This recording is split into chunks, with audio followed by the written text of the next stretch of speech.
This is the Overdue Homework Podcast.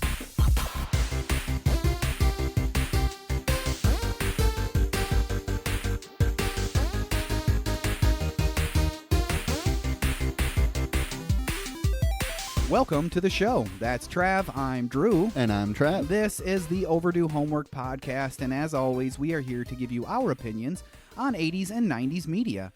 Please contact us at podcast@overduehomework.com. Trav, how are you doing? I'm doing really good, Drew. Seems like it's been forever since we've been here. Yep, and it kind of has. It kind of has been. So I've been watching a lot of Survivor. Nice, lately. okay. I forget if you've ever watched it or been into it at any point. Like the first two seasons, long ago. When 98, they first came out. 97, 98. 2000. 2000? Really? Yeah. I could have sworn it was the 90s. I thought all so right, too, all but right, 2000. Okay. But so I'm rewatching it through with Lauren because I got hooked with my buddy. Mm-hmm. My favorite player of all time is in season 7, Pearl Islands. His Okay. name is Rupert. And I would have never thought anything of this until the podcast, but his job, he is a troubled teens counselor. Troubled teens. Or mentor. Troubled teens mentor. I just thought that was so funny because he's my favorite and he's a troubled teens. Do they constantly say troubled teens on the... They do not. They don't say troubled teens? No, it's just by his name because they always have their occupation. Okay. So every time he's on the screen, I see troubled teens. I just thought that was hilarious. That is very funny, Trav. I really like that a lot. How you been, Drew? Really, really good. I got some time off from the day job, so I'm pretty happy about that. And I'm going to go on a little family vacation. Ooh. Yeah, I'm going to go spend some time on a lake for a few days. So it should be fun. It should be fun. Going with my mother and father-in-law and my brother-in-law and his child as well. So, and his wife as well. I would be remiss not to mention Hannah, I guess. So it'll be fun. It's going to be the 9 of us in right 9, 2, 4, 6, 8, 9. Yeah, 9 of us in a cabin for 5 days. So all right, let's do it. Let's do this. We did it last year. It's a different location this year. It's just an Airbnb, so it's not anybody's cabin. I wish I had a cabin. Yeah, obviously. It's kind of funny though, because this all kind of went from a few summers ago. Kristen and I were like, man, it'd be really, really great to have a place to go to in the summertime. Just 1 or 2 weeks out of the year, really fun to have. So let's talk to her brother, let's talk to my sister, and let's talk to our parents and see who's interested in going in on a cabin. The answer was nobody was in. Nobody. Nobody. So we're just renting. All right. Maybe someday. Maybe someday. The true dream of a Minnesotan, right? Yeah, to have a if cabin. you ever need an extra $5, I'll throw that in there. All right, that'll give you 15 minutes every year. Just come in to say hello and see you later. See ya. Oh, Trav. So why don't we just mention this real quick before we get into the bulk of the podcast here? We are switching our format release-wise a little bit. We're going to switch to an every 3-week release date. I've got children. Trav's got a house and a new puppy dog. 2 weeks is just too much stress for a podcast we don't make any money on. Yeah, it really is. It really is. I'm not saying that it was stressing me out, but you get to that point where you're like, oh, okay, we have an episode to record in 4 days, and I have yet to watch or start my notes. Right. So, all right. Let's face it, we want to bring our A game all the time. Exactly. And we can't do that in 2 weeks No, right now. not right now. But if enough people spread the word, Yeah, spread the word. we'll get back to 2 weeks eventually. Make us some money. And who knows, maybe we'll get back to 2 weeks in a couple years once my children are a little bit older. Yeah, exactly. Because that'd be great, because the one is a 1.5-year-old, and he demands constant attention. I love the guy, but man, he had constant attention. He's a needy boy. Needy little boy. That's okay. I love that guy. Shout out Cam. Shout out Cam. Shout out Cam. So in preparation for this podcast today, I used an article from mentalfloss.com, and that was by Eric D. Snyder. Not that D. Snyder. And of course, we're doing Days of Thunder from 1990. It was directed by Tony Scott, screenplay by Robert Towne, story by Robert Towne and Tom Cruise, produced by Don Simpson and Jerry Bruckheimer. We know those names. Starring Tom Cruise as Cole Trickle, Robert Duvall as Harry Hogg. That's a terrible name. Yeah. Randy Quaid as Tim DeLand. Nicole Kidman as Dr. Claire Lewicki. Obviously, you thought Dr. Chase Meridian. Every time.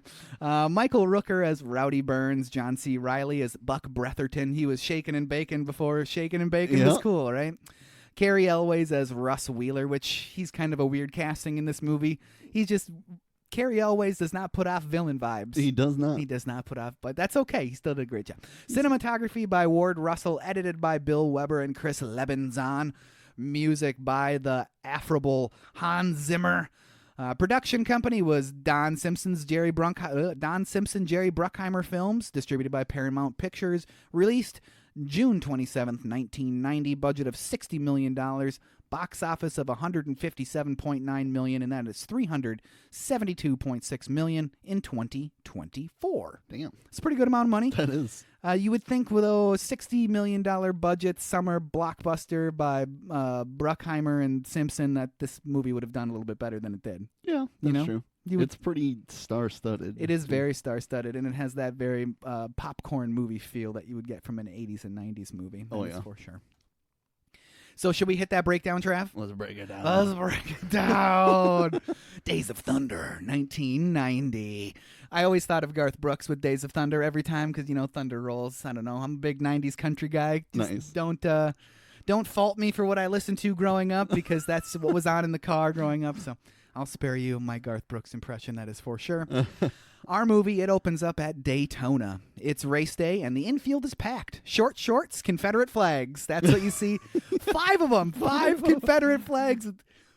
Confederate flags, Trav. Yikes. Advertisements aplenty, car stuff, and tobacco. Oh, yeah. Don't forget the booze. Definitely don't forget the booze. All things that you want to have related to driving, alcohol. Yeah. Especially, right? They go hand in hand.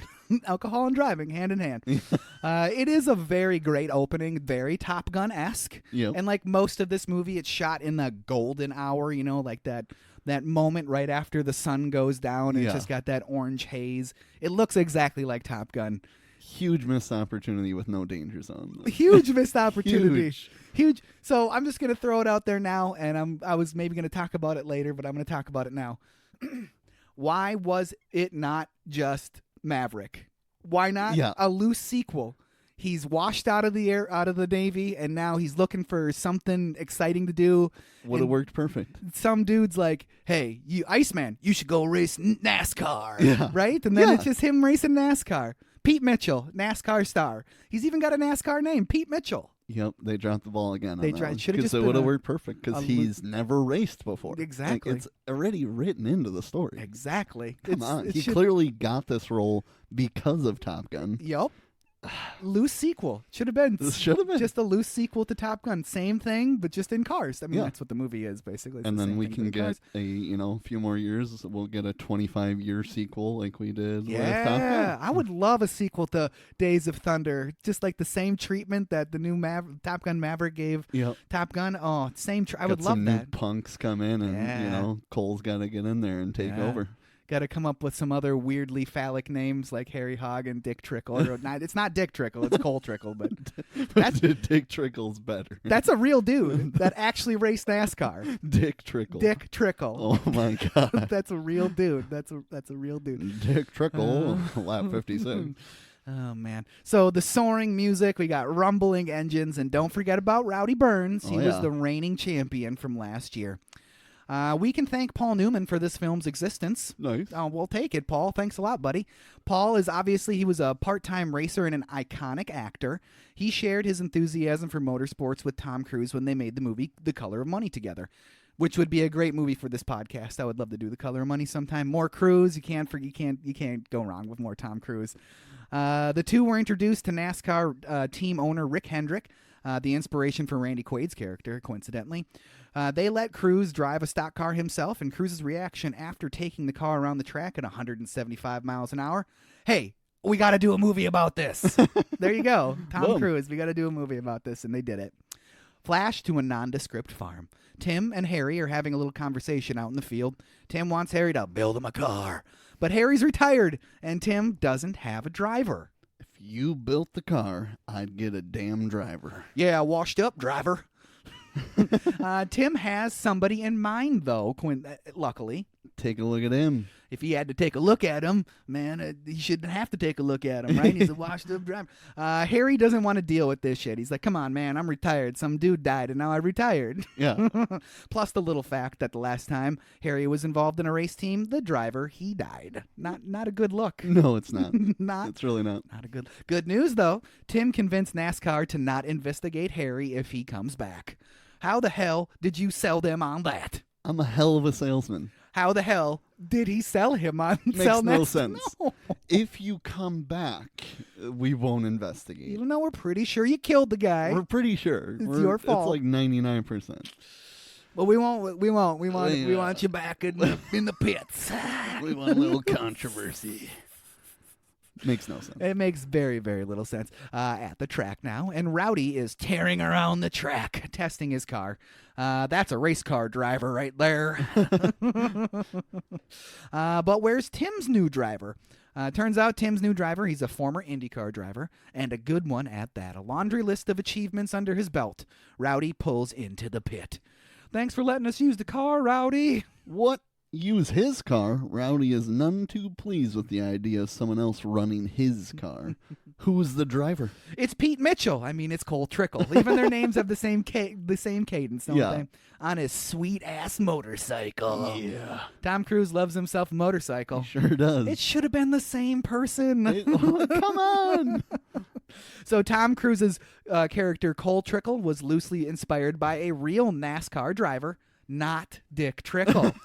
They just share the name. That's it. Tim Richmond, a fiery, hard-partying ladies' man of NASCAR. He died of AIDS in 1989, so he was a very hard partier. Yeah. Got to wrap that thing up there, Tim. Yep. R.I.P., buddy. There was a driver named Dick Trickle who made his NASCAR debut in 1989. So you would think maybe, he's named after. He's not named after Dick Trickle, even though signs point to yes. He won the Winston Cup Rookie of the Year award that year.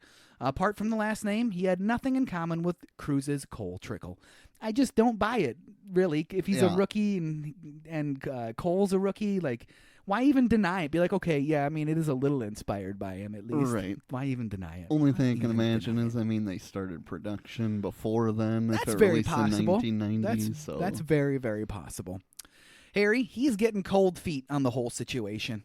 What do you know about NASCAR? I've seen it on TV. You've seen it on TV? ESPN. The coverage is quite good. You'd be surprised what you can learn from watching the TV. And then Rowdy with one of the best lines of the whole movie, and it's so early on. You bend this bitch the least little bit, I'm going to tear your balls off. Thanks a lot, Rowdy. Thanks, Merle. Rowdy. For real. Harry doesn't think Cole is much of a driver and doesn't want to let Cole drive the car. Let me drive. I won't make a fool out of you. Time for Cole to show him what he's got. I'm dropping the hammer. No, you're not. He dropped the hammer. He dropped it, yeah.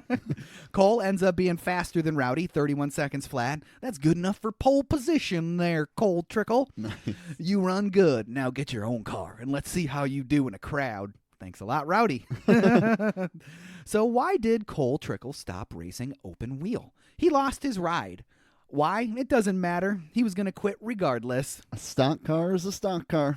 You build me a car and I'll win you Daytona next year. They love making these claims. They're going to win Daytona every chance they get. Back on the farm, Harry is building the car. And he's talking to it as well. He loves talking to cars. Yeah, he does. And a car building montage. Great music. It looks kind of dopey, especially with John C. Reilly because of his comedic roles, how he puts the level on top of the engine as it's sitting in there. Yeah. It looks really dopey. It does. Because you wouldn't think, like, I got to put a level on top of this engine. I mean, I get it. You got to make sure the engine's level. Otherwise, it's going to be weird and stuff in the compartment. But with his comedic history, it makes him look like it's going to be a gag. Yeah. And it's not ever a gag. I've never seen him in anything serious.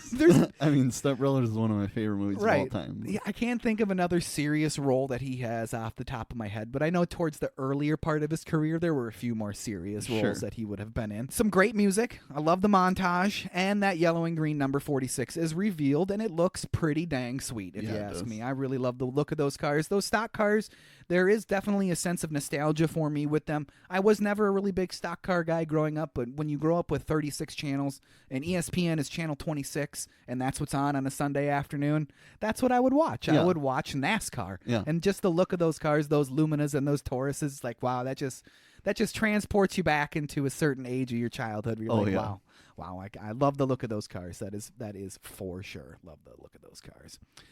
So now it's time for a race montage. Give Me Some Lovin'. It's a great song to set a montage to. I'm a big fan of, 60s, 50s, Motown, all that type of stuff. So I will dig on that song anytime. So how were those races shot, and where did those cars come from, Trav? They used the cars used by Cole Trickle and Rowdy Burns and Russ Wheeler were provided by Hendrick Motorsports with racer Greg Sachs. They love dick names in NASCAR. Yeah. Greg Sachs, Cole Trickle, Harry Hogg. Like, come on. Come on. Tommy Ellis, Bobby Hamilton, and Hut Strickland. What a name. Hut Strickland. Hut. What's your name? My name's Hut. Sorry. Sorry, are you okay? No, it's just my name. Hut. No, I'm sorry. So in order to provide authentic race footage involving the cars, these cars were actually raced on 3 occasions in late 1989. Nice. Hamilton and Sachs raced at Phoenix. Hamilton officially qualified in 5th and led a lap before his engine blew in that race. So, I mean, they're competitive cars. Nice. In 1990, the cars were raced again at Daytona and at Darlington. Sachs drove a car during the Busch Clash, while Hamilton and Ellis drove unscored entries in the Daytona 500. So they actually raced those cars at the Daytona 500. That's pretty cool. The Super Bowl of NASCAR. Yep. That's pretty cool.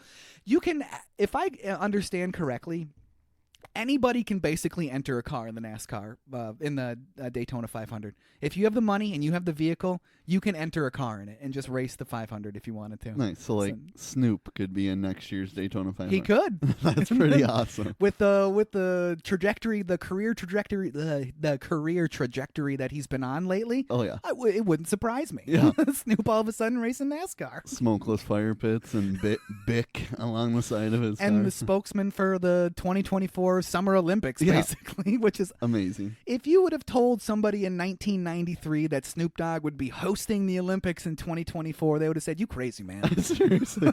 I watched a little clip of him commentating on badminton, and it was amazing. Insane. There's that new meme if you've seen the new meme with him where he pulls up his glasses at the gymnastics competition. Oh yeah, that's going to be the hottest meme of the summer. Hottest meme of the summer. So now we are in Phoenix. Rowdy is giving Cole a hard time. I'm going to pull this rookie's chain. AKA slam into the back of him. Yeah. They love slamming into each other. It doesn't seem to me that that's realistic.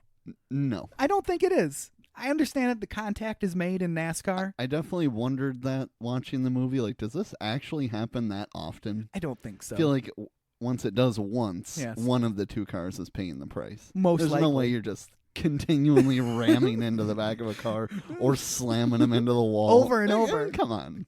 Come on. I know it's Cole Trickle, but come on. Yeah, he is quite the driver. That SOB just hit me. He didn't hit you or bump you. He rubbed you. And rubbing is racing, son. Such a great line. All right, we got rubbing and dick names and okay. Cole is really beating on the car. There goes the fender.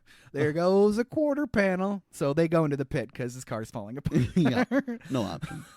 All right, we're still under caution. I want you to get back out there on that racetrack and hit the pace car. Hit the pace car? Hit the pace car. What for? You got everything else out there on the track. I want you to be perfect. That's such a great exchange in this movie. I love it. And then the look at that Tom Cruise gives Robert Duvall as he's pulling out of the pits is kind of like, does he really want me to hit the pace? Like, okay, I'm going to go do that. I'm trying to connect the dots. Oh, I love that look between them. There's some really good physical acting, not in like a comedy sense, but just in like the way they physically portray themselves throughout the movie. But it's race time now in Bristol, Tennessee. Cole crashes out thanks to Rowdy, and Harry kicks in the last bit of the car that was left unscathed. I don't want you to get spoiled, Bert. And Tim in the pits, he's looking very concerned at this. The races are not going their way. No. It's a lot of money to throw to somebody that's destroying the car every race. Right. Destroying it. So now we move over to Dover, Delaware. I'm in Delaware. Like, who goes to Delaware? Nobody. Legitimately nobody. Nobody goes. And Cole gets into a high-speed crash in the pit.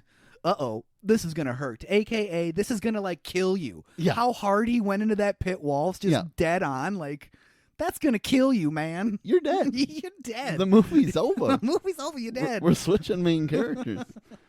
So now we're in Rockingham, North Carolina, and Rowdy's still giving Cole a hard time. I need to pit. I don't think so. We're eating ice cream. Which is great. It's great. He's just getting pissed. Great. I love that. It's such a great moment. And when he goes there, I assume he's going for ice cream, but no. No. He's there to kick some ass. Okay, he's going to grab ice cream. No, he's going to kick some ass. Them some fighting words. Them's fighting words. Cole flies into the pit and tries to fight his team. Yep, fight him. That's really good team camaraderie right there. Back at the garage, and Tim is pissed. We messed up big time. Sponsors in the stands, and they messed it up. Big time. They looked like monkey fucking a football out there. Yeah, that's a good line by Tim. Is that the first time that this line has ever been in a movie? Because that seems like one of those things that I heard as a kid. Gotta be the first time. First time, monkey fucking a football? I've certainly never heard it until this movie, but it's quite the line. It's quite the visual. It is. It is. But yeah, everybody out.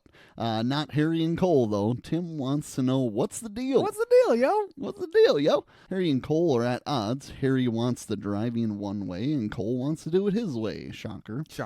Cole storms off. Harry and Tim agree that Cole's one hell of a driver. He just needs to do it Harry's way. And if Tim doesn't get a sponsor, his ass is fried. Everything is on the line. Tim knows Harry is great at what he does, but if Cole and Harry don't bury the hatchet and work together, they don't stand a chance. So, to the bar. Harry and Cole's heart to heart. So, did you notice that he's drinking water in the bar? Oh, no. He's drinking a glass of water, just like Pete Mitchell does in Top Gun. Oh, my God. How many, It is Pete Mitchell. Come on. Jerry Bruckheimer and Don Simpson produced that movie as well. Tony Scott directed that movie as well. You can't tell me they weren't able to write that story. Come on. Did they never once think, let's just make it him? I'm done harping on it after this because we've talked about it way too much already. But it's hard to fathom. Hard to fathom. Come on. Turns out Cole doesn't know shit about cars. Cole wants to help, but he can't. He doesn't have the vocabulary. But Harry can work with that. We're just going to have to figure one out. So back on the track, we find out that Loose is fast and On the Edge is out of control. Yep, that sounds about right. And that tires win the race. Harry and Cole reach a deal. 50 laps Cole's way and 50 laps Harry's way. You give me an honest run. If you do, I'm going to beat you. Harry's proven right. His way, my way. I was 6 seconds faster. He got shredded tires and bald tires. Yeah. In the garage at Darlington, and the car seems slow, but Cole knows Harry has his back. The car's perfect, Harry. On the track, turn 4 is a very treacherous turn. Foreshadowing. Cole's running good, gaining on the leader, just moving up the grid, all the way up to 2 behind Rowdy. With 5 laps to go, there's a little rubbing from Cole, and Rowdy hits back. I want to take this rookie out. Cole spins Rowdy out and yet maintains track position. That happens 4 times in this movie. They get spun out completely to the bottom of the track, but yet don't lose a single position. This is NASCAR. Okay. There's no way. No way. There's no way. Come on. Just craziness. No. Cole has to pit, and it doesn't go well. A jammed impact wrench fucks everything up for them. How slow can they be? There's even a fumbled handoff. The dude reaches for it, somebody else grabs it and hands it to him. Come on. You just fucked that race over big time. And Cole ends up behind Rowdy in third with 2 laps to go. So here's the plan. I'm going outside on turn 4. No one ever goes to the outside on turn 4. Special tires. Harry is going to get Cole killed. If you go to the outside, you can hold it. So to the outside on turn 4 goes Cole. There you go. The boy don't have the balls to pass me on the outside. Turns out Cole does in fact have the balls. And Rowdy doesn't make it easy on him, repeatedly slamming Cole into the wall.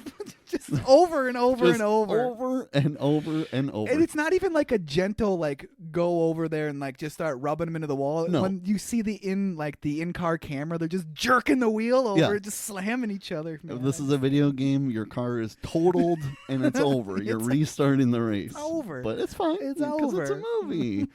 Cole succeeds in a photo finish for his first win. Everyone goes crazy. Yay! And the tire ruse gets exposed. And a little play fighting. They love to play fight, don't they? And they get a sponsor. And they set their sights on Daytona. We're going to win Daytona, I tell you. Man, they just won one race. And they're going to win. Come on. And with the tire ruse getting exposed, that's because he lied to him, right? And said we put special tires on. There were no special tires. It's like Space Jam, Yep. Michael Jordan's, Harry just was really trying his luck once again, even though last season he got a driver killed. Yeah. Now he's telling his new driver to go balls to the walls in the most treacherous turn in NASCAR.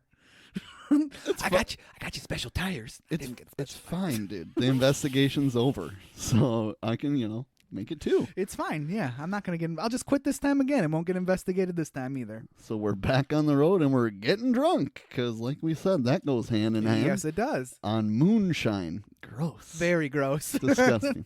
Have you ever had moonshine? I have not. Pass on it anytime you can. Huge pass. Huge pass. Huge pass. It's not worth it. Anything. It's if not you worth it. already don't like to drink, I can't imagine trying to drink moonshine. No, just don't even look at it. You gotta have a problem if you're drinking moonshine. I think Harry might have a problem because he drinks mason jars full of that shit.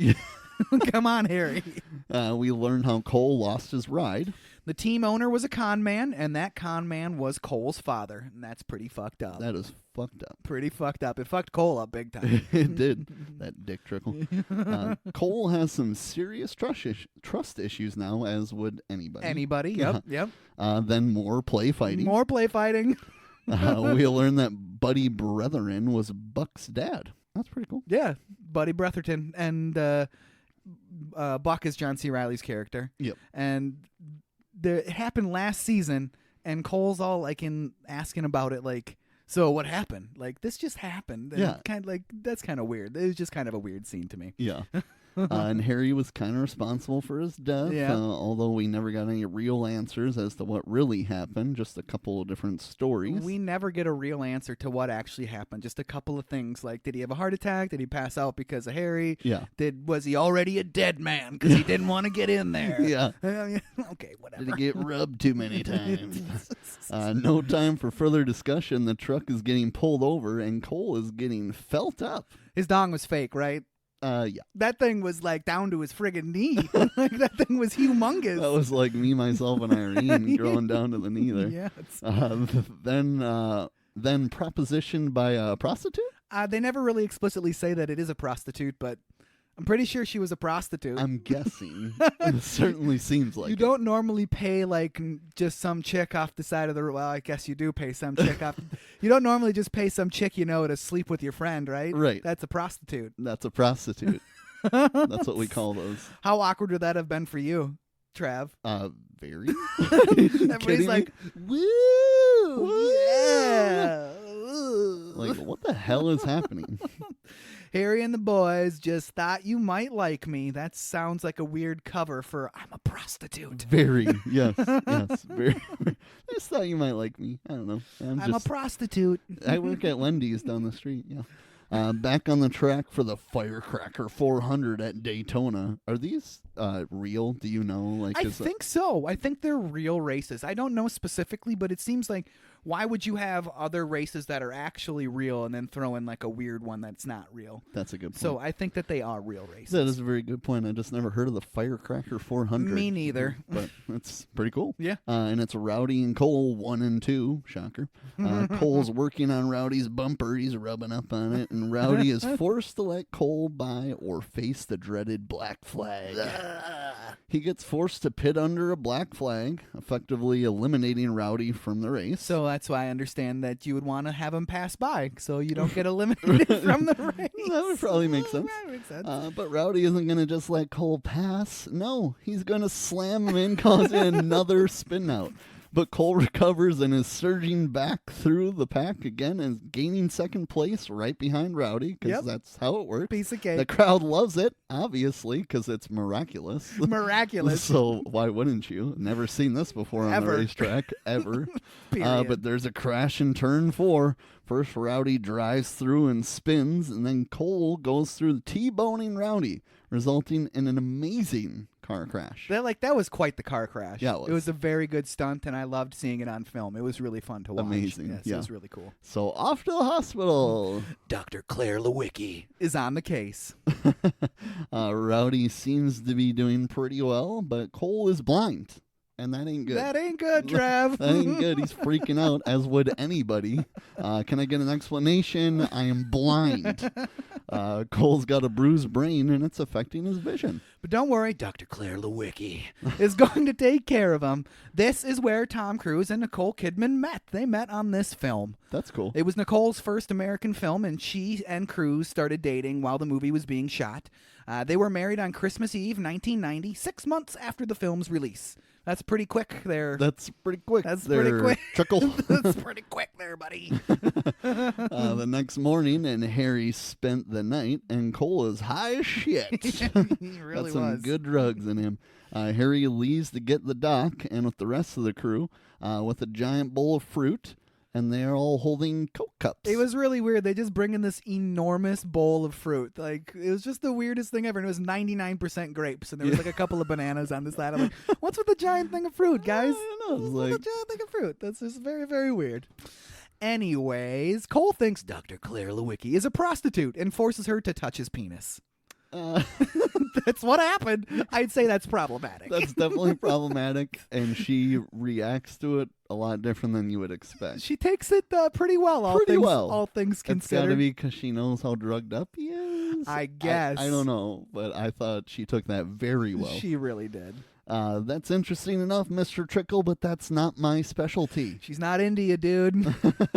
Well, it's discharge time. So why not a wheelchair race? Why not? Hell yeah. By the way, Rowdy did win that race. Yes, he did. He won that race. Mm-hmm. The only race that he wins against Cole in the whole movie. Ouch. Right? I think so. I think so. Maybe. There could be races we didn't see, but No, they weren't in that's the true. movie. Right? Yeah. Time for a final diagnostic of both Rowdy and Cole. Dr. Claire Lewicki thinks that neither of them should be racing for at least a minimum of 2 weeks. That ain't going to work. Nope. So it's Big John's turn, and he's like the commissioner of NASCAR, right? That's what I'm assuming. He's the big boss guy of NASCAR. And we get a racial story about about Japanese inspection, including a slur in this movie. Just the slurs, man. The moral of the story is that they need to shape up or ship out, basically. Big John will not hesitate to make their lives hell on the track, and they will also need to be friends now. They're all going to go to dinner together. Harry, we get a quick scene where Harry apologizes for Cole committing sexual assault on Dr. Claire Lewicki. Yeah. But why does Harry do this? Because Cole has a fragile psyche, and he doesn't like it if someone doesn't like him. That's just not a great reason to put that scene in the movie, but or a great reason to why make up that reason to talk to Dr. Claire Lewicki? Again, why not just say, hey, I'm really sorry. He must have been really whacked out on some goofballs or something like that. Right. Whatever. Cole confronts Dr. Claire Lewicki at the parking garage. Thanks for taking care of me. Want to go on a date? Dinner? Take you to a race? Very funny, but it's not going to get you back on the track any faster. But that is not what Cole meant. He wants to bet her. He definitely does. Time for a race. Time for a car race and not a car chase. Hey. I'll take a little car race, a little car chase. That's what it's substituting itself for, basically. Neither one want to let the other one drive to dinner because they're that competitive. Even though Rowdy drove to the rental car place. He could have just kept on driving to dinner. Because obviously Cole didn't say anything about, I'm not going to let you drive this thing all the way there. Right. He could have just kept on driving. That's okay. So they went to the rental car place, and they race across the city, smashing into each other, driving down beaches, nearly getting killed by his semi-truck. That's a great stunt. Yeah. Like, they were both flying at each other pretty hard, and that car, he got out of the way at the last possible second. Right. Not to say that it's a dumb sequence. It's actually one of my favorite parts of the movie. It's just very, very Hollywood, isn't it? You wouldn't, I don't think, see that in a serious NASCAR movie today. No. Because it's just so implausible and so weird. Like, they would have been arrested. They would have, the cars wouldn't have made it. They were just slamming into each other. It's just unnecessary. They do make it to dinner, albeit late.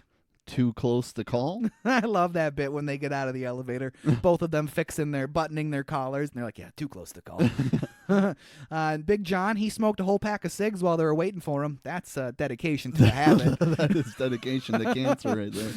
But Rowdy and Cole explain their tardiness. It was due to a radiator problem.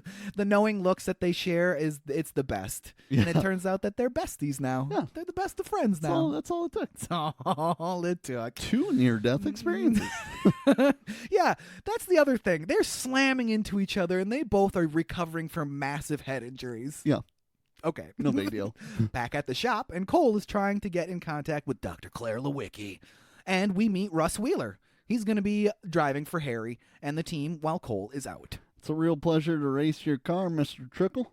I'm real sorry I'm not going to be able to drive it as good as you, though. So is he genuine in that line, or is he trying to be kind of like a facetious douchebag? Total douchebag. Total douchebag, right? That's what I'm guessing. Because he, like, leans in, like, he knows that Cole's on the phone, like, distracted, so he, like, leans in and is like, I'm sorry, I'm not going to be as good as you. Yeah, give you this little backhand-ass compliment. It's interesting to introduce a villain halfway through the movie, though. Definitely. Is it not? Yeah, it's like you think it's going to be Rowdy, and they're like, nope. Tricked ya. It's gonna be this Hardee's driver. Like, what? Okay, sure. Cut to Dr. Claire Lewicki entering her jungle of an apartment, and she's on the phone with Cole. He's putting the moves on her, basically. Theoretically, can I interest you in a North Carolina countryside? Theoretically, you'd have to convince my boss. Great. How tall are you? What? What? Why did he ask her that? Nobody knows. Well, how tall are you? Is he afraid that she's not going to fit in an airplane? She's going to be too tall for the Jeep that he has? Maybe the boat at Rowdy's house. He's worried that she's not going to be able to fit on the boat. I can make zero sense of that. How tall are you? How tall are you? That's so... I want to get this out of the way. How tall are you? Because I'm a pretty short guy. I'm a pretty short guy. As a matter of fact, if you pay attention, you can see that I'm wearing heels 99% in this movie. Oh. Which is the weirdest thing. He's got some heels on the whole movie. Next thing you know, Dr. Claire Lewicki is landing in North Carolina under the guise of a medical checkup because she really just wants to get closer to Cole Trickle. Because they kind of hit it off already. But she's there to see Rowdy, and Rowdy is a no-show. Nope. So at the medical screening, and Cole passes all the tests, you can cut the sexual tension with a knife. They make out pretty hard. Oh, yeah. And now they're boyfriend and girlfriend. That's how it works. Plus, he's cleared to race, so they bang. Yeah, so they bang. Another, missed moment here. They could have played, the blue background with the... Yes. I mean, come on. I thought it was going to happen. They should have. And I thought there was going to be some heavy tonguing, but there was not. This was decidedly less sexual than Definitely. Top Gun, wasn't it? Definitely. Nicole must not have... Although you almost see her boobs in it, too. You do almost see her boobs. Some solid side boob. Yeah, some solid side. Thanks for that solid side boob, Nicole. So after the bang-a-thon, we get a lesson on drafting with some sweet and low packets. Okay, sure. Yeah, I guess. That's a very creative way to kind of rub up on, the doctor. A little bit, and then just to maybe remind people this is a racing movie, guys. Right. Don't forget, this is a racing movie. Okay. We find out that Cole does not have a plan B. It's cars or nothing. Yeah. He's like, I'm going to race until I die, and then so if you love me, that's what's going to happen. I'm going to race until I have a crash and die. How can a brilliant brain doctor like you be in a bed with a guy like me? Let the bang-a-thon continue. I don't like how he calls her a brain doctor throughout the movie. Yeah, I know he's doctor. not an educated man, but why not just call her doctor? You brain doctor? And how does she not correct him or just let him keep saying that? Yeah, I don't know. It's kind of weird if you ask me. And then it's back on the bike to go see Rowdy and his family. They hit the lake, and all of Rowdy's plans are revealed to Cole and us, the viewer. including a $10 million home in 1990. Like Jesus Christ, a $10 million home in 1990. Yeah. This would be some foreshadowing, in case you didn't catch it. This would be some Definitely. foreshadowing. Things are cut short because of Rowdy's seasickness. One thing, he's never been seasick in his life. Dun, dun, dun, dun. Bum, bum, bum, bum, bum. Back at the house, and Rowdy fails the same tests that Cole went through that he passed. They got to get back to Daytona Memorial to see the doc there. A new wrinkle. Russ Wheeler gets his own ride. Tim started a second team. How could he do that? How could he do that? It's very commonplace now, but in 1990 it was not a thing, I guess. Right. Very commonplace now, but I know how he can do that. He likes money, and he's making lots of money, Exactly. so now he can make even more money. Even more. All right, now we're racing in Atlanta, and Maverick is having a hard time back in the air. I mean, Cole Trickle is having a hard time back on the track after a very traumatic crash and aftermath. And Cole can't handle the pressure. It's the same goddamn movie.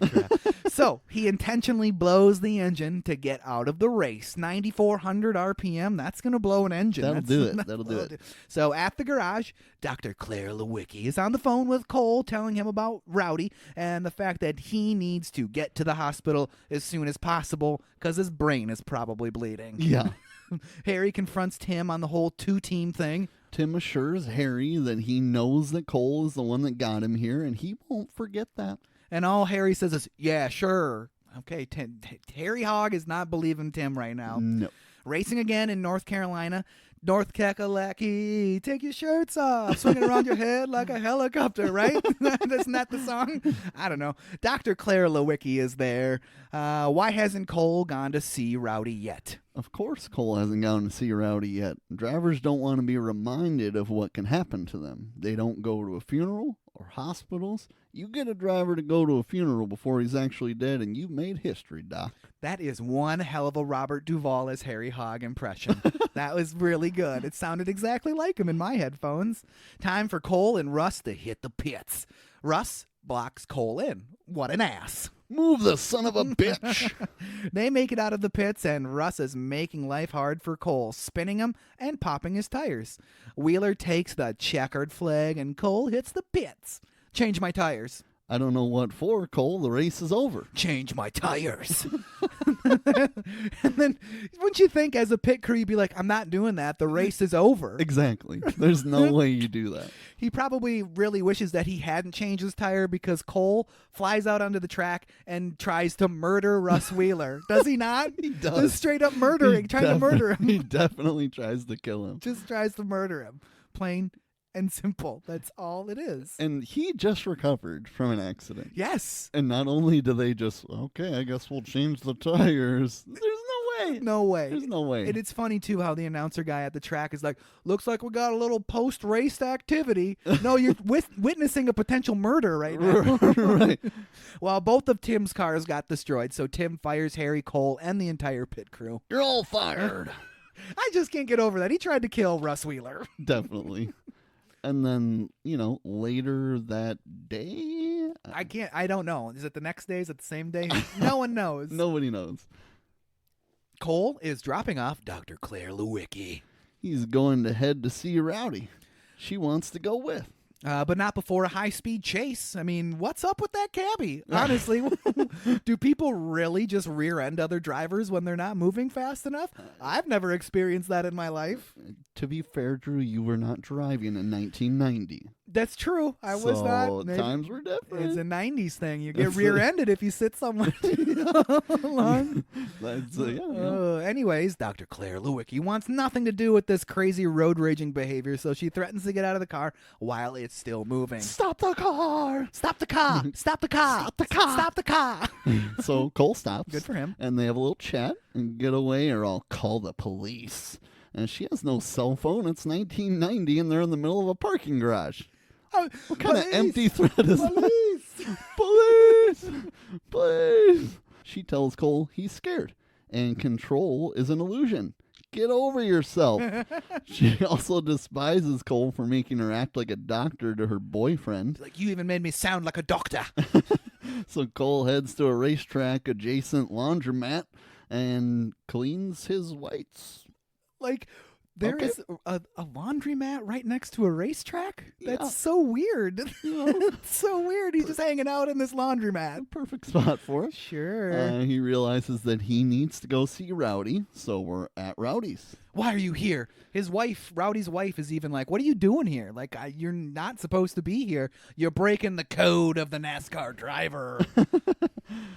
Cole's there to take Rowdy to the doctor, whether he likes it or not. And as far as Rowdy's concerned, he's going to live forever. This'll go away like everything else. All of his other injuries. He's talking about how his eyes were popped out of his head, how he's racing with 2 broken legs and a bruised heart. Dude's got a death wish. Yeah, he does. One problem, though, Rowdy's mind is going. He doesn't remember the name of the Winston Cup. That was the championship of NASCAR. And he won it last season. I don't know what it's got the name on it, doesn't it? Jesus. So Cole takes a bat to Rowdy's pool table. So what's it going to be? Rowdy goes to the dock. Rowdy calls Cole into his room, and he's doing better. Yay. He needs minor brain surgery. That's fine, though, because she's a brain doctor. Yep. And surgery on his brain is going to be minor. Yeah. Any surgery on his brain is definitely going to be minor. Rowdy is never going to drive a race car again. Knowing this, Rowdy asks Cole to drive for him. Touching moment. Very touching moment. It was a very genuine, well-acted scene. Definitely. It really was. He needs the car to have a good showing, or he's going to lose his sponsor. So, there's a little bit in it for him, too, of course. And that means no dream house. And that is one expensive dream house. He needs him. So the car has to run good at Daytona. I think he says it's got to be top 5. Yep, top 5. Yep. Cole is reluctant. He's scared. He can't do it. But he agrees because he's Maverick. He's Maverick. Obviously. He's got to avenge Goose's death. For Rowdy and his family. What a guy. Cole leaves the hospital to go talk to Harry Hogg about entering Daytona, and Harry doesn't want to do it. He's not setting up that car for him, and definitely not setting it up for Daytona. No, definitely not. So they go inside to drink moonshine and not talk about racing. Inside, a few drinks deep, Cole gets to the crux of the situation.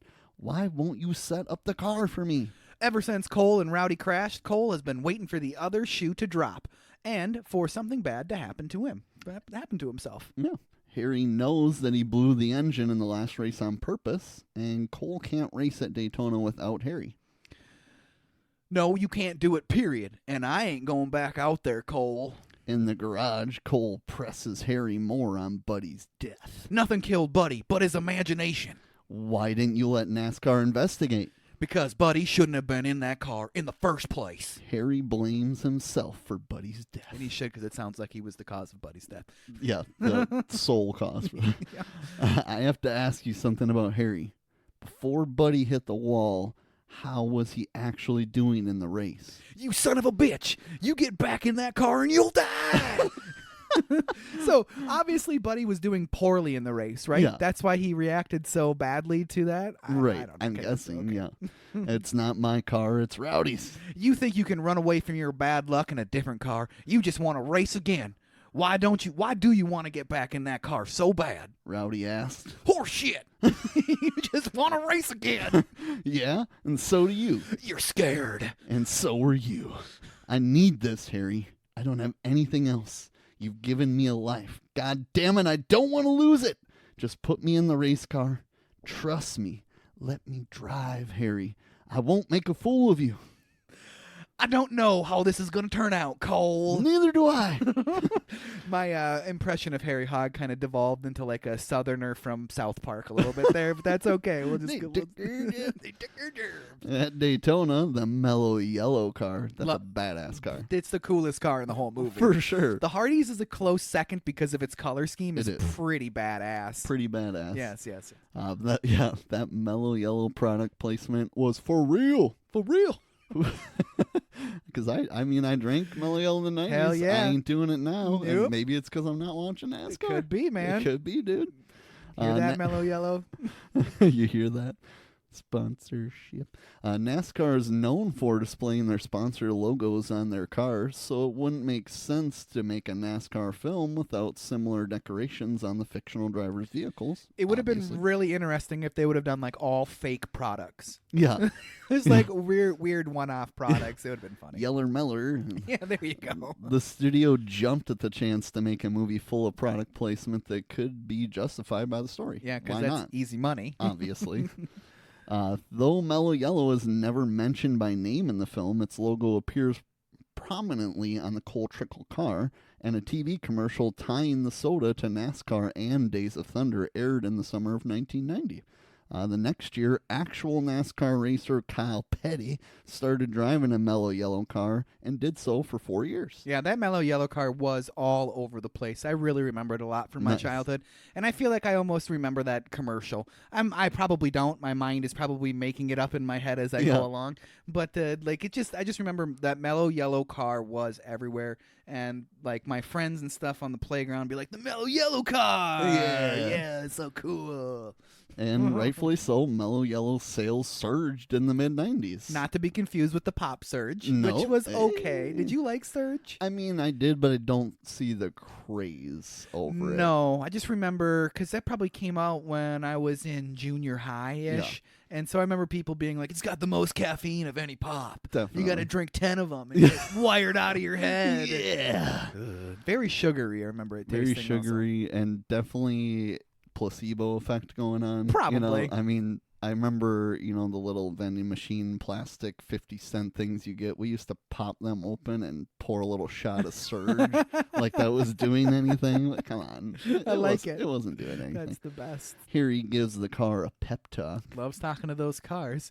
You got to take care of them, all right? You got to take care of them. But an oil leak. This is not the answer I was looking for from you. We get a few pre-race interviews with some notable real NASCAR drivers, and Russ Wheeler is not afraid to put Cole into the wall. Wouldn't you think if you're getting interviewed for NASCAR and you're like, I am going to put that son of a bitch into the wall if he gets near me, it's probably not a good thing to say? Probably not.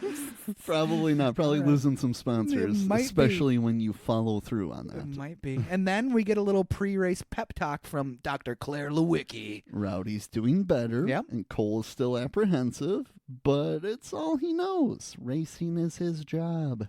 She can't watch Cole do this. Cole is more afraid of being nothing than he is afraid of being hurt. Ooh, that's very honorable of him. That is very honorable, Maverick. It's race time, and Russ is the favorite in the pits. And the hood is up. They had to change engines. That's not good. No, definitely not good. That is definitely not good. Where the hell did they get that engine from? They stole it from Tim. Harry stole it from Tim, when in actuality Tim gave Harry the engine. Right?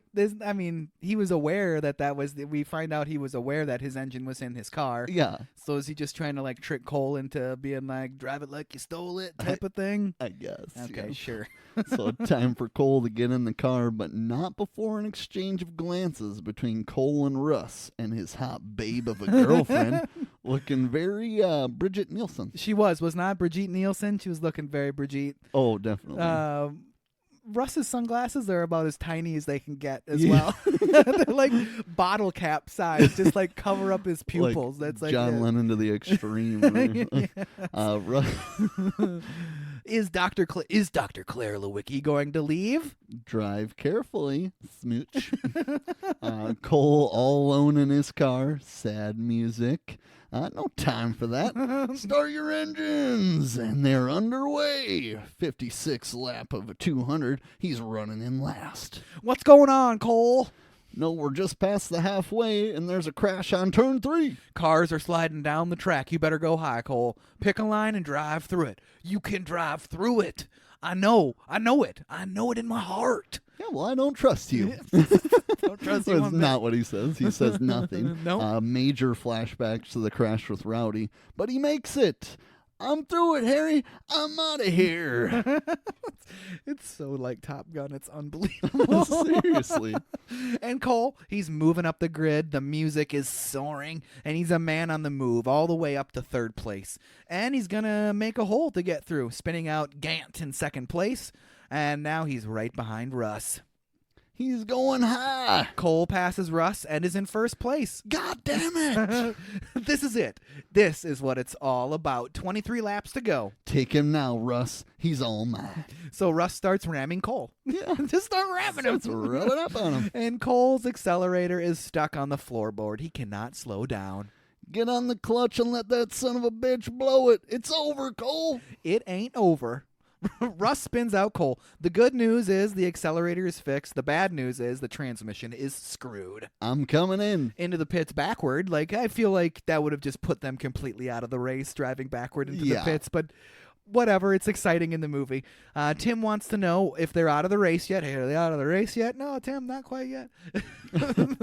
They have to get out in front of that pace car or the race is over for them. And they got 45 seconds, from when he first gets there. Just give him the high gear. So the pit crew has to push Cole out extra so he can be going fast enough for the highest gear before he can get the car going. With that mellow yellow team struggling, Tim calls in the Hardys team into action. Well, get out here and help him. Go, go, go. And they do help him. Cole gets out onto the track. What a sign of solidarity between the two teams. Yeah. Tim really didn't forget who got him to the highest echelon in American racing. It was Cole. It was Cole. Good job, Cole. Cole gets out in front of that pace car. So with Cole now at maximum speed, the green flag drops. He flies through the pack. That's running at a much slower speed due to the caution flag and them being all bunched up together behind the pace car. So now he's running 9th with 8 laps to go. He's got to make up 8 positions in 9 laps. Seems Herculean. I don't know if that's even physically possible without a giant crash. We're gonna need a maverick effort on this one. Yeah. He just makes his car turn into a plane and flies away. Yeah. Cole finally makes it up to Russ Wheeler. Cole gives Russ a bit of a love tap. Remember me? Well, he's going to draft Wheeler. I'm going to make him pull me around the track. Cole goes to the outside, and Russ is going to put him into the wall. Cole is just setting Russ up at this point that we quickly learn, which is a smart move. He's been going high all movie, so got to switch it up a little bit sometime. Yep. And then the white flag. 1 lap to go. Cole goes to the outside again, and then Russ pushes Cole into the wall. Harry, this guy's going down. Last turn, and he's going to slingshot past Russ. Don't worry, I know, Cole. He always goes to the outside. Famous last words? I guess. Definitely famous last words. This one's for Harry. He's going high. He's going low. Cole pushes Russ into the wall. Son of a bitch! And Cole wins the race, and he's a hero. Plus mellow yellow everywhere. Yeah. Cole and Dr. Claire Lewicki reunite in the pits. I thought you weren't going to watch. I lied. I lied. So where's Harry? Harry says something, will ya? I really can't. We won. Can you walk, or am I going to have to carry you? Where to? Victory lane. Walk? I'll race your ass. And then freeze frame because it's an 80s and 90s movie. Oh, yeah. Roll credits. Roll credits. Hey, a quick little side note. The film didn't finish shooting until about 6 weeks before it hit theaters. Jeez. That's insane, right? Yeah. Shooting delays left Paramount with little choice. Producers Simpson and Bruckheimer were constantly micromanaging Scott in town. So the shoot went more than 3 months over schedule, finally ending in early May. Its original Memorial Day release, where it would have competed with Back to the Future Part 3, had to be pushed back to June 27th, where it competed with Ghost Dad. All right. Probably a little easier competition there. Have you ever seen Ghost Dad? Nope. Do you know what it's about? Uh-uh. It's Bill Cosby dies, becomes a ghost, and is still the parent to his kids. He's a ghost dad. All right. I saw it a few times as a kid, and I remember just being weirded out by a ghost Bill Cosby. For sure. So roll credits, like I said already. So, Trav, what did you think? It's a solid movie. It is, isn't it? It's no Top Gun. No, it definitely is not. As much as the correlation is like way too much to handle when we actually go through it. But it's a good movie. It's certainly star-studded. Yep. It's cool to see John C. Reilly in something not, comedy related. And obviously I like Michael Rooker. Definitely. I've only seen him in Guardians and Walking Dead, so to see him in something else is awesome. And anytime I get more Dr. Chase Meridian, I'm all for it. Absolutely. But yeah, it's definitely a good movie for me having virtually zero interest in racing or NASCAR, I think it's a very rewatchable movie. It is, isn't it? It moves. It's got a really good pace. Yeah. It moves right along. It's constantly racing. There's just like in Top Gun, they're constantly in the air. In this movie, they're constantly on the track. And the portions where they're not on the track, especially when they're exploring the bulk of the love story between Cole and Dr. Claire Lewicki, the movie feels the slowest at that point. Yeah. It really does. But for me, this movie was very nostalgic just for the advertisements that were in the film. Like, you don't think about those advertisements because you haven't seen them in 30 years. Right. But then you see them and it's like, whoa, okay. Advertising works, obviously. And it's just, you remember all of those things, and you remember like the feel. It made me have like the feel of like 80s and 90s like convenience stores, and seeing all that stuff, and like Sunday television with NASCAR, and watching stuff that you didn't really want to watch because it was just on, Always love seeing the old, like the Coke vending machine. Yeah, absolutely. And, just love that. Absolutely. But like you said, is it a solid movie? Definitely. Is it like this stellar piece of cinema? Definitely not. Of course not. Is it rewatchable? Absolutely. For sure. Do I like it? Definitely. It's just such a good piece of late 80s, early 90s. It just encapsulates and really grabs on to what it looked like and how it felt and the way people acted, and the smoking everywhere. Everybody was smoking constantly. Yeah. That one dude that's in the pit crew for Rowdy when Cole tries out Rowdy's car at the beginning of the movie, he is chain smoking. Yeah. He's like lighting cigarette after cigarette after cigarette. And I'm just like, dude, like, give it a break here, buddy. Yeah. Give it a break. But it's a really fun, nostalgic movie that if you are somebody born after the year 2000 and you want to know what it feels like in 1990, this movie gives you a pretty good idea of what it felt like to be in 1990. Definitely. And I like the last little piece of info. You said that it went shooting way longer. It makes me wonder how much of the $60 million budget was like after they were supposed to be done. I believe I read, don't quote me on this, but I believe I read that the original budget for this movie was $30 million. Jeez. And then it doubled with the extra time. It was crazy. $60 million. I believe that's what it was. Look it up out there in podcast land if you want to know for real. Yeah, and then email us an answer. Yeah. Well, Trav, with that out of the way, and it seems like you like the movie, I like the movie, why don't you... Oh, well, we got to get to the homework assignment. Assign some homework. Oh, we got to assign some homework. And it is our final installment of our Summer of Dragon Ball Z. We are doing season ones. We are doing DBZ season 1, episode 37 through 39. In Japan, that was released February 21st, 1990 through March 7th, 1990. In the United States, it was September 13th, 1997 through September 20th, 1997. And then we are also doing, from 1989, Dragon Ball Z Dead Zone. Boom. Which is an OVA, right? Isn't that what they're called? Like something like that, at least, isn't it? All right. It's a 45-minute movie, basically. Yeah. It's a little bit longer than 45 minutes. Isn't it closer to like an hour and a half? No, it's an hour or less. It's an hour or less. Okay. Yep. So I'm just going to run through the episodes here. Episode 37 is called Plans for Departure. Episode 38 is called Nursing Wounds. And episode 39 is called Friends or Foe. DBZ, Dragon Ball Z Dead Zone, was directed by Datsuki Nisho. Screenplay was by Takao Koyoyama, based on Dragon Ball by Akira Toriyama. Cinematography was by Motaki Ikigami, edited by Shinchi Fukushima. I should have gone through these ones. Sensuke. Oh, it's Shinsichi Senachi Fukamitsu. That's right. Fukamitsu. Fukamitsu. Sounds racist. I'll probably edit that out. Music by Sensuke Kikuchi. Produced by Toei Animation. Distributed by Toei Company. Released July 15th, 1989 in Japan. It had a box office of 1.36 billion yen, which is $3.59 million in 1989 in American dollars, $8.99 million in 2024. I got to assume that an almost $9 million box office from an anime, from a DBZ movie, has got to be like a pretty good box office, right? Definitely. I would assume it's got to be.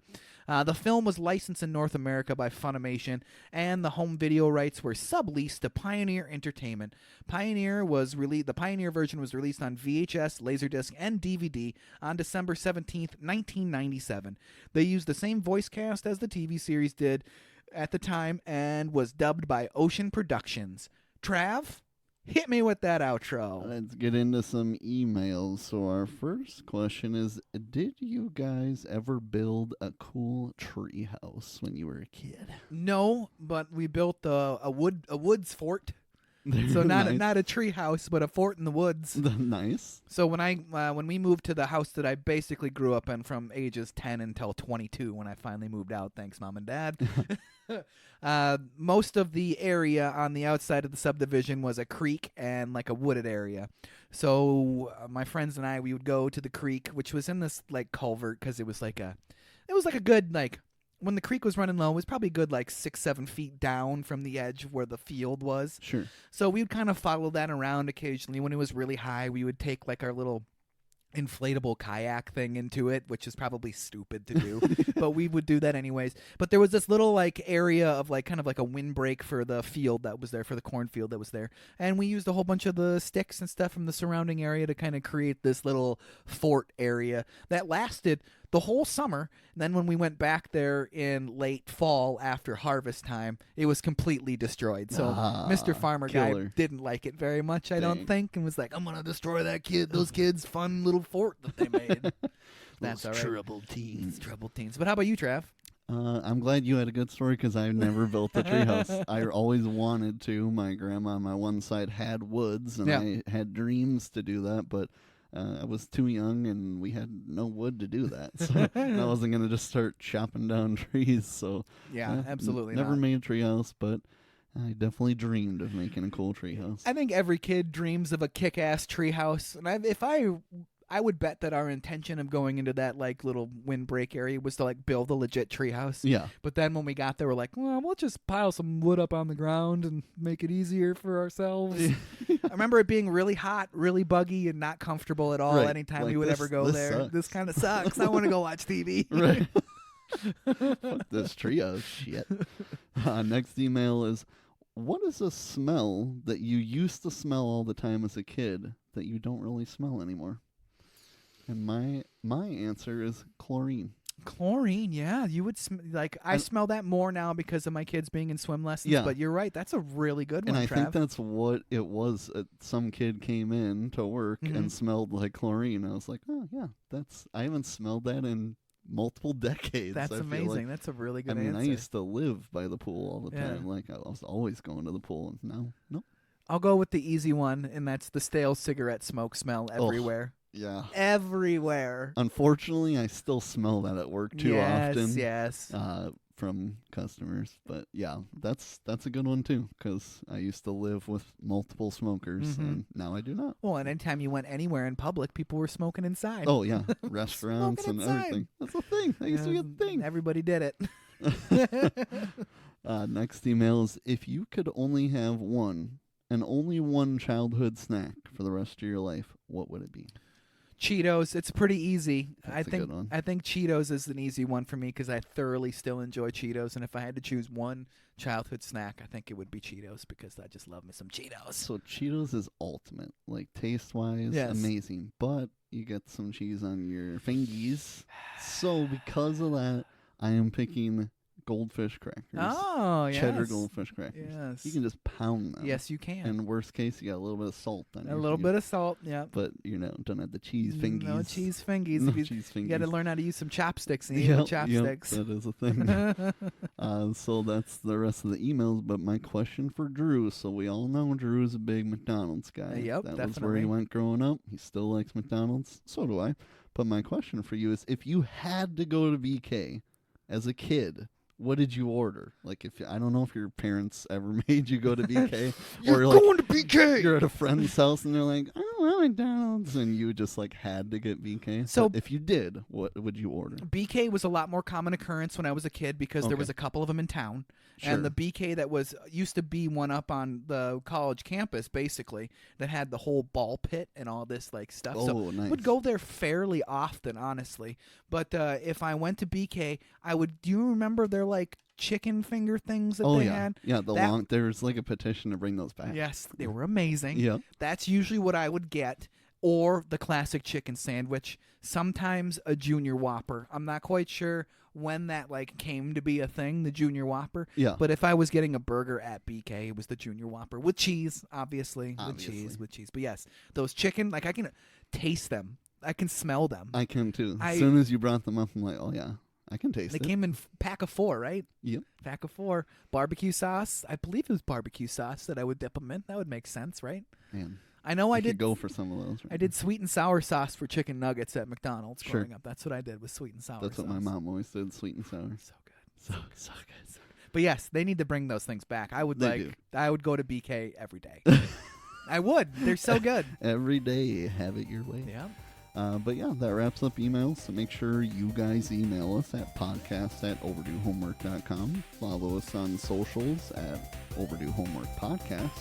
And as always, make sure you tune in to the next exciting episode of the Overdue Homework Podcast.